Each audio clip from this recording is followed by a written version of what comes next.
જય માતાજી, જય સાળંગપુર દાદા, જય શ્રી કૃષ્ણ અને ઓમ નમો શિવાય। કેમ છો બધા? સ્વાગત છે તમારું ધમુસ સુલોગમાં। તો આજે આપણે 79 વર્ષે આવી રહેલી જેઠ માસની અમાવસ્યાનો શુભ સંયોગ તેમજ તેની તિથિ, સમય અને વ્રત ઉપવાસ કરવો કે નહીં, આ દિવસે શું કરવું અને શું ના કરવું, ઉપવાસ કરવો તો ક્યારે કરવો, આ બધું જ આપણે આ વિડીયોમાં જાણીશું। તો આ વિડીયોને આપ અંત સુધી જોડાયેલા રહેજો। તો સૌ પ્રથમ તો આપણે અમાસ તિથિ શું છે, તો આપણા હિન્દુ શાસ્ત્રોમાં જેટલું મહત્ત્વ પૂનમનું હોય છે એટલું જ મહત્ત્વ અમાસનું પણ હોય છે।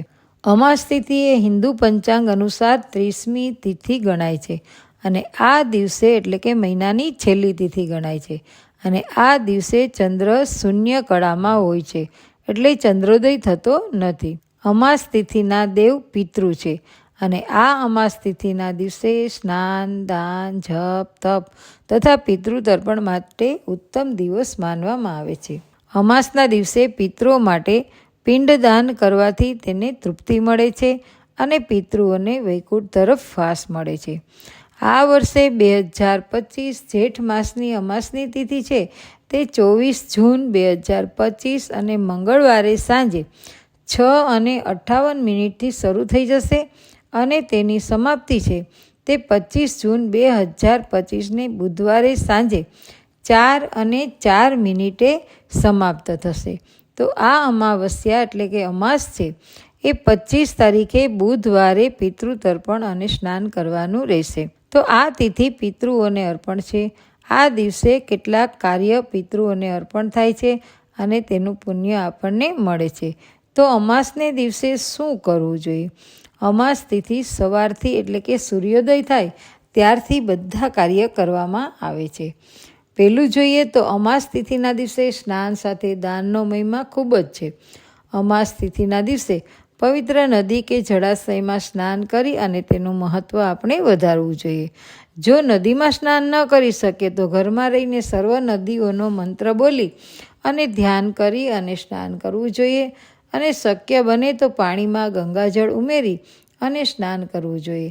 આમ કરવાથી પુણ્યફળની પ્રાપ્તિ થાય છે। ત્યાર પછી બીજું જોઈએ તો મંદિરમાં સેવા પૂજા કરી પાણીયારે જ્યાં પીવાનું પાણી રાખીએ ત્યાં સવાર અને સાંજ બંને ટાઈમ દીવો કરવો। દીવો છે એ 2 આડી વાટનો ઘીમાં બોળી અને કરવો અને 2 અગરબત્તી કરવી, પિતૃઓનું ધ્યાન કરવું અને ઓમ નમો ભગવતે વાસુદેવાય મંત્ર અગરબત્તી અડધી ન થાય ત્યાં સુધી આપણે જાપ કરો। ત્રીજું છે કે સૂર્યદેવને જળ ચડાવવું એટલે કે અર્ધ્ય આપવું। અર્ધ્ય આપતી વખતે તાંબાનો લોટો હોવો જરૂરી છે અને એમાં ખાસ કરીને લાલ ચંદન, લાલ ફૂલ, ચોખા વડે સૂર્યદેવને અર્ધ્ય અર્પણ કરવું અને સૂર્યદેવના 12 નામનો જાપ કરો। એ ના ફાવે તો ઓમ સૂર્યાય નમઃ મંત્રનો જાપ કરો। ચોથું છે કે આ માસ તિથિ પિતૃઓનું કોઈ કાર્ય અધૂરું હોય તે કરવામાં સૌથી ઉત્તમ દિવસ છે। એમાં પણ બુધવારનો દિવસ। આ દિવસે પિતૃઓનું પૂજન, તર્પણ વિધિ, પિંડદાન, અંજલિ કરવાથી પિતૃઓ તૃપ્ત થાય છે। તો આ આશીર્વાદ ફળે છે। આપણા ઘર પર પિતૃદોષ હોય તેમાં આપણને રાહત મળે છે। પાંચમું છે કે અમાસ તિથિના દિવસે દાનનો અનેરો મહિમા છે, માટે આ દિવસે પિતૃઓને યાદ કરીને દાન કરવું જોઈએ। પછી જરૂરિયાતમંદ લોકોને અન્ન, નવા વસ્ત્ર કે પછી ધન દાન વગેરે આપો તો પણ ચાલે। બ્રાહ્મણને ભોજન કરાવવું, ગાય માતા કે જેમની અંદર 33 કરોડ દેવી દેવતાનો વાસ હોય છે, એક સારી તિથિ એક સાથે બધા દેવી દેવતા પ્રસન્ન થઈ જાય છે, માટે ગાય કે ગૌશાળામાં લીલું ઘાસ ખવડાવવું, ગાયનું ભોજન, ખોળ વગેરે યથાશક્તિ મુજબ દાનનું કાર્ય કરવું। કૂતરા હોય તો તેને ઘી, ગોળ કે મીઠાઈ કે રોટલો ખવડાવો। કીડીને લોટ સાથે મોરસ ઉમેરી અને કીડિયારું પૂરવું। તમારા ઘરની આસપાસ કે રવેશમાં પક્ષી માટે ચણ અને પાણીની વ્યવસ્થા કરવી। આમ આટલા પ્રકારના અમાસ તિથિના દિવસે તમે દાન કરી શકો છો। છઠ્ઠું છે કે અમાસ તિથિ પિતૃઓને અર્પણ છે। આ દિવસે ઘરમાં પિતૃઓ માટે ધૂપ ધ્યાન કરવું। ધૂપ કરવા માટે સવારે કે બપોર કે સંધ્યાના સમયે કોઈ પણ સમય ઉત્તમ છે અને સવારે કરેલ ધૂપ દેવતાને અર્પણ કરી અને બપોર સંધ્યા ટાઈમે પિતૃઓને અર્પણ કરવું જોઈએ. ધૂપ સમયે ગાયના ગોબરના છાણા અથવા અત્યારના સમયમાં કોલસા ઉપર ગુગળ મૂકી અને ધૂપ કરવો અને ધુમાડો નીકળતો બંધ થઈ જાય ત્યારે બળતા છાણા અથવા કોલસા પર ગોળ અને ઘીથી ધૂપ કરવું. આ દિવસે પિતૃઓ પૃથ્વી ઉપર વાયુ વેગે આવે છે અને આ દરમિયાન પિતૃઓનું ધ્યાન ધરતા રહેવું જોઈએ. મનમાં ઓમ પિતૃભ્યો નમઃ અથવા તો ઓમ નમો ભગવતે વાસુદેવાયનો જાપ કરવો જોઈએ. આ દિવસે ઘરે ખીર બનાવો અને પિતૃઓને પ્રસાદ તરીકે અર્પણ કરો અને ઘરના સર્વે સભ્યો સાથે મળી અને ભોજન કરવાથી પિતૃઓ તૃપ્ત થાય છે. અમાસ તિથિના દિવસે ભગવાન શિવને કોઈ શિવાલયમાં જઈને શિવલિંગ ઉપર તાંબાના લોટાથી જળ તથા ચાંદીના લોટાથી કાચું દૂધ ચડાવવું અને સાથે સાથે શિવ પંચાક્ષર મંત્ર એટલે કે ઓમ નમો શિવાય મંત્રનો જાપ કરતા રહેવું અને પછી શુદ્ધ જળ ચડાવવું. શિવલિંગનો ચંદન, ચોખા, બીલીપત્ર, ધતુરો, ફળ, ફૂલ ચડાવવું. ભગવાનને મીઠાઈનો ભોગ ધરાવવો, ધૂપ દીપ પ્રગટાવી આરતી કરવી અને પ્રદક્ષિણા કરતું જવું અને ઓમ નમો શિવાયનો જાપ જપતું જવું. 9મું જોઈએ તો આ અમાવસ્યાના દિવસે સવારે પીપળાના વૃક્ષ પર દૂધ જળને મિશ્રિત કરી અને ચડાવવું અને ઓમ નમો ભગવતે વાસુદેવાય મંત્ર જપવો અને સંધ્યા સમયે સરસવના તેલનો ચોમુખવાળો એટલે કે 4 દિવેટવાળો દીવો કરવો. આ સમયે ઓમ પિતૃભ્યો નમઃ મંત્રનો જાપ કરવો જોઈએ.